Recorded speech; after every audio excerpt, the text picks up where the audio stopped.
innocent. These are among the final words of Ruben Cantu before Texas executed him in 1993 at the age of 26. The entire case against him rested on a single eyewitness, a man who'd been shot 9 times during the crime and identified Cantu while still recovering in the hospital. 12 years after Cantu's execution, that witness, Juan Moreno, came forward with a shocking confession. "I was wrong. It wasn't Ruben Cantu who shot me. The police pressured me to identify him, and I was afraid." By then, it was too late. That he was innocent. Ruben Cantu was already dead. This isn't a movie. This is the American justice system. November 8, 1984. A house under construction in a rough San Antonio neighborhood. 2 Mexican immigrants, 19-year-old Pedro Gomez and 15-year-old Juan Moreno, were sleeping on mattresses inside to guard building materials from theft, a common practice among construction workers. Shortly after midnight, 2 teenagers entered the house armed with a rifle. They demanded money. When the workers could produce only $10, the intruders opened fire. Pedro Gomez was shot 9 times and died instantly. Juan Moreno was also shot 9 times but miraculously survived by playing dead.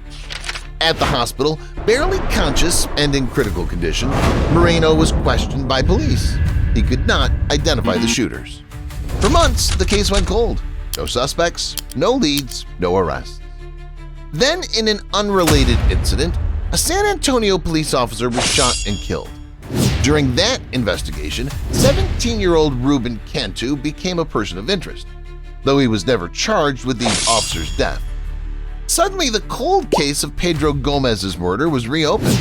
Police returned to Juan Moreno with a photo lineup. This time, Moreno identified Ruben Cantu as one of the shooters, a dramatic reversal from his initial statements that he couldn't identify anyone. On March 1, 1985, 4 months after the murder, Ruben Cantu was arrested and charged with capital murder. He was 18 years old. In July 1985, Ruben Cantu went on trial for his life in Bexar County. The prosecution's entire case rested on one piece of evidence: Juan Moreno's eyewitness identification. On the stand, Moreno testified that he was certain Cantu was the shooter, despite having failed to identify him in his initial police interviews. The prosecutor told the jury, "This is an open and shut case. The eyewitness saw the defendant's face and has identified him with 100% certainty." Cantu's court-appointed attorney had limited resources to investigate the case. No physical evidence linked Cantu to the crime, no fingerprints, no murder weapon, no stolen items found in his possession. Cantu maintained he was in Waco, Texas, 180 miles away on the night of the murder. Several alibi witnesses were prepared to testify, but they were never called to the stand. After deliberating for just a few hours, the jury found Ruben Cantu guilty of capital murder. When asked if he had anything to say before sentencing, the teenager maintained his innocence.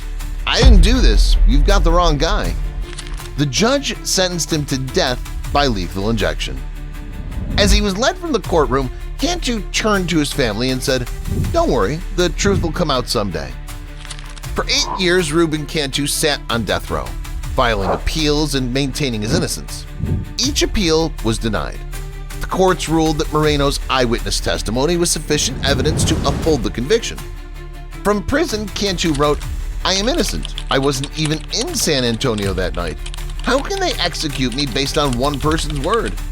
His mother, Aurelia Cantu, said, "My son was no angel, but he wasn't a killer. He was just a teenager when they sent him to death row."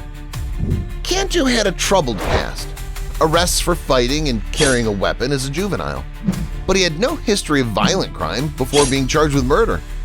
In his final months, supporters gathered signatures for clemency, arguing that executing someone for a crime committed at 17 was cruel and unusual punishment.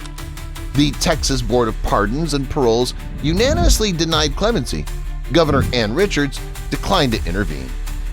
In his final letter to his attorney, Cantu wrote, "I am going to die for something I didn't do. I just hope someday people will know the truth." August 24, 1993. After 8 years proclaiming his innocence, Ruben Cantu's time had run out. For his final meal, he requested chewing gum, but the request was denied as it wasn't food. In his cell, he wrote a final statement to his family. "I love you all. Stay strong. The truth will come out someday." At 12 a.m., witnesses were seated, among them journalists, prison officials, and Cantu's family members.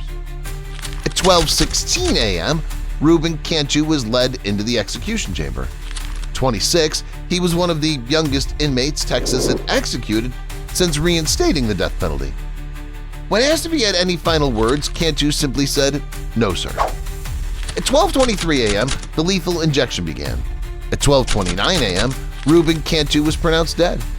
Ruben Cantu became the 5th juvenile offender executed in Texas since the reinstatement of the death penalty. 12 years passed.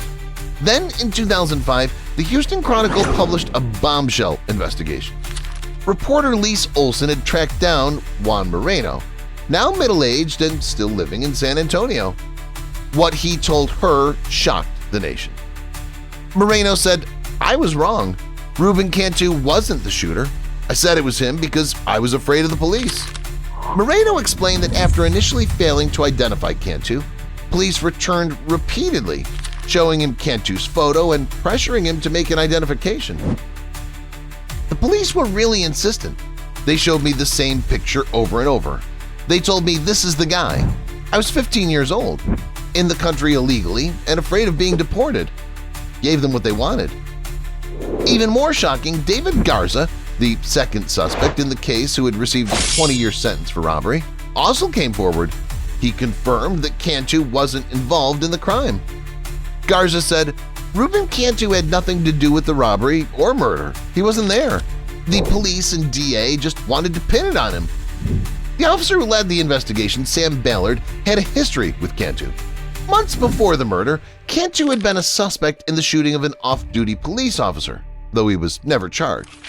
A memo discovered years later revealed that some officers believed Cantu's prosecution for the Gomez murder was payback for the officer shooting.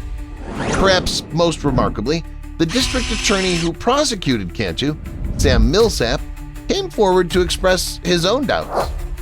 Millsap said, "We've executed an innocent man. I made a mistake. I've been dealing with this for a long time. This case has caused me more sleepless nights than any other."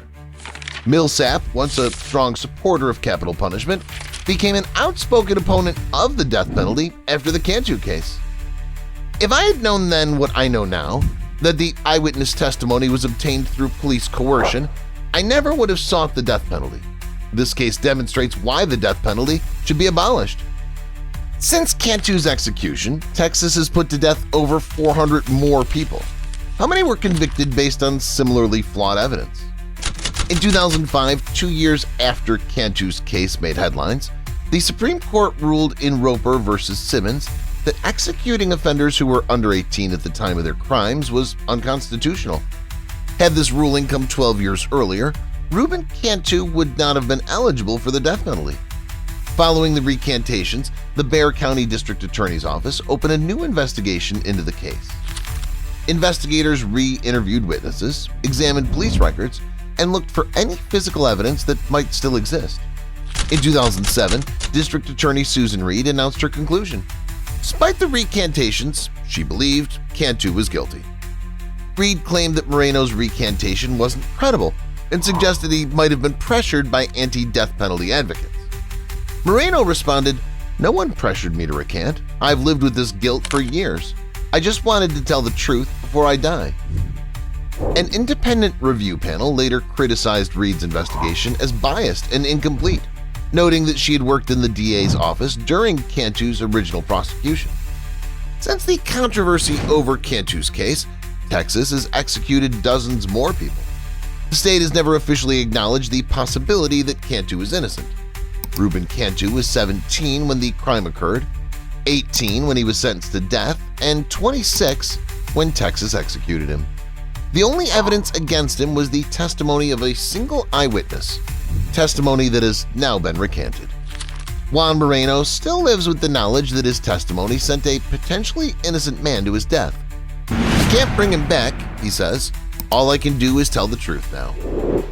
Aurelia Cantu visits her son's grave regularly. "I always knew he was innocent," she says, "but knowing doesn't bring him back." As former DA Sam Millsap put it, "We can't give Ruben Cantu his life back, but we can learn from this tragedy and ensure it never happens again." This investigation took months of research, interviews with witnesses, and examination of court records. If you believe in uncovering the truth behind America's most disturbing wrongful executions, subscribe now and hit the notification bell.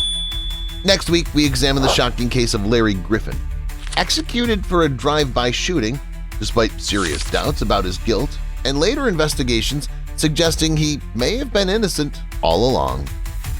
Join our community demanding accountability from our justice system, because sometimes the truth emerges only after it's too late to matter.